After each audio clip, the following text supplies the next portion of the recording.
So the whole point of Aikido is that we move orthogonally to that incoming force. We don't meet the conflict.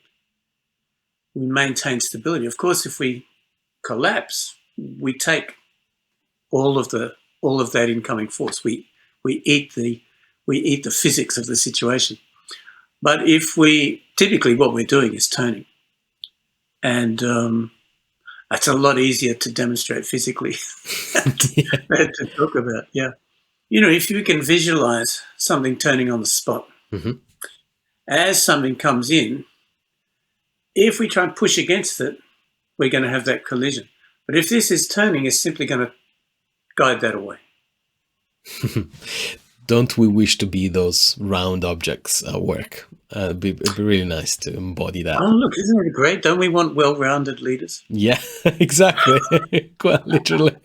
I've been actually appreciating a lot your invitation to stay curious and bring an open mind on the dojo. And I found that to be extremely good, not just in terms of how effective it is, how much more progress I feel that I'm making, when we train, if I approach it with curiosity. I'm also lucky enough that the dojo is small. We have one black belt, two blue belts, one brown. So I'm the only white there, basically, which is good because everybody knows what they're doing except me. But I found interesting. I was reflecting on this idea. I could feel threatened or inept or like completely out of place, but because of that atmosphere that you create that invites anyone, including the black belts, to stay curious and discover what else can you do, how can you improve it.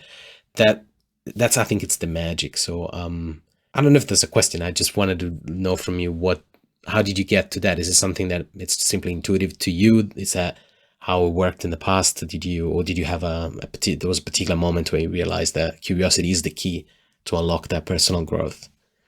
For me, there was a colleague of mine in the UK who said, hold with curiosity. And it kind of transformed my own practice because there are styles of Aikido where we hold very strongly all the time. There are other styles of Aikido where you hold very softly. Both of these have advantages. But it occurs to me that when you hold with curiosity, you're looking to find what's happening in the other person's body. Now, if what's happening in the other person's body is very subtle and they're moving orthogonally to your vector of force, you have to be curious, or otherwise you'll just be sitting on the floor scratching your head over and over again. So, and this is part of why we train slowly as well, because the attacker is not just fodder for it's not the person doing the technique is learning and the other person is being learned upon. Uh, both partners are collaborating and learning. So, as the person receiving the attack, also, we want to be curious. What's happening here? And if we're talking about leadership, we're talking about managing conflict in the workplace. This deadline has changed. Oh, we can't change the deadline because blah, blah, blah, and that's very reactive.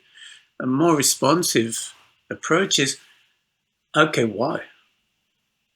Now, sometimes there's not a good reason. Sometimes there is a good reason. But whatever it is, you have to work with it. And the more information you have, the better you can deal with whatever the situation is now and however that situation is going to evolve. So this comes from that, staying calm under pressure. If you're not calm, if you're instantly reactive, you'd never even get to ask that question. You're into an argument, and that may not even be the most important thing. The deadline has changed, but hey, the budget has trebled. The CEO says this is so important. We're going to apply more resources to it. We're going to achieve that. So, who knows? I guess we also assume the worst. And with curiosity, we can kind of figure out maybe it's not as bad as it might. Yeah.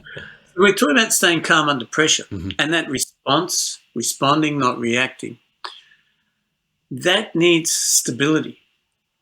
And this is very much coming from our training. The first thing I teach people now is how to engage their core. I've been training Aikido a long, long time, and I used to really struggle with flying. I was a nervous flyer, and if there was any turbulence, I didn't like that feeling of being unstable, being unsafe. Once I learned to engage my core, I couldn't care less. I was happy. The plane could be swinging from side to side and jumping up and down, and as long as I felt stable, I could manage my emotions. I could manage my reactions to that constantly changing situation, which is stressful. So how do we develop that stability? So centering, so that engaging the core. Now, the great thing about engaging the core is it instantly gives us structure in our body. And you've seen that yourself, Yeah. that those little exercises we do to just give people the idea. If you have time, it'd be nice to describe them. I think you could do a much better job than I can. Um, Engaging the core. Because, I mean, from an experiential perspective, what happens, and I'm not going to steal your thunder, but what happens is that you actually feel that you're way, way more grounded than you were 2 minutes before. Like you don't have to have stronger abs or do some crazy moves or like meditate for 20 years. You can literally see the effect of the stuff on your body with less than 120 seconds. So still blows my mind. So without sounding too judgy, when we learn to switch on the correct muscles, which are these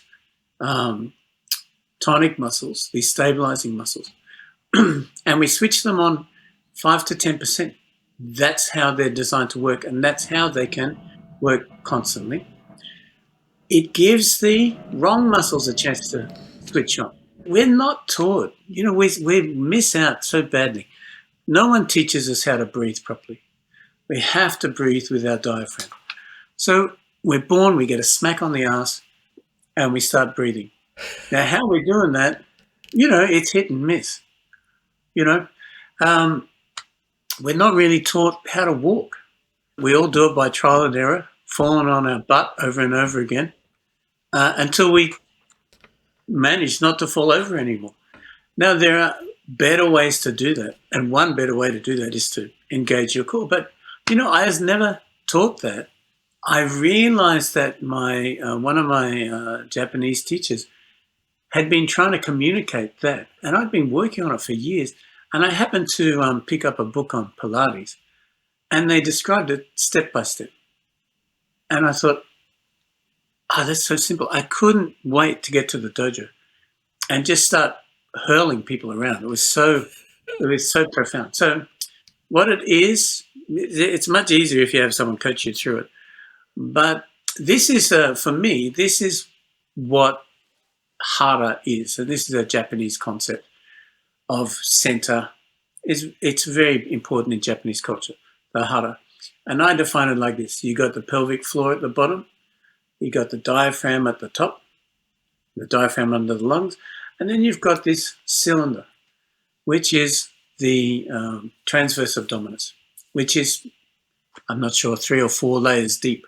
So, there's lots of obsession about six-pack, the rectus abdominis. But it's a superficial muscle. It has no meaning in physical. It looks great. Come on. Yeah. It looks great. But in physical activity, it has very little utility. If we gently squeeze on the pelvic floor, we gently engage the transverse abdominis, and we engage the diaphragm, we've got this stable core. Now, where this is important in Aikido particularly is in Newtonian physics. Every action has an equal and opposite reaction. So if we're going to push something, the only thing we can push against is the floor. So we're generating force from our feet. And we know that you can explain this so much better than me, Loris, but we know that we lose energy leaks as we transfer it. So we need to have a body that transfers energy efficiently and with minimal loss. So engaging that core gives us that ability to transfer energy from our lower limbs into our upper body and out through our upper limbs. So we have that center that gives us structure, Uh-huh. and it also allows us to maintain balance and play with balance. And they're the three kind of key things: center, structure, balance, that gives us that stability. Once we have that stability, because the mind leads the body, we can calm the mind as well. So we're not feeling every single buffet. We're not feeling every single bit of turbulence. We're riding with it. It's okay. We can manage that. So that brings us to equanimity. Mm-hmm. Equanimity, stability of mind. It's okay. It's okay. I don't have to react to every little thing. My coffee isn't quite as hot as I would like it. It's okay.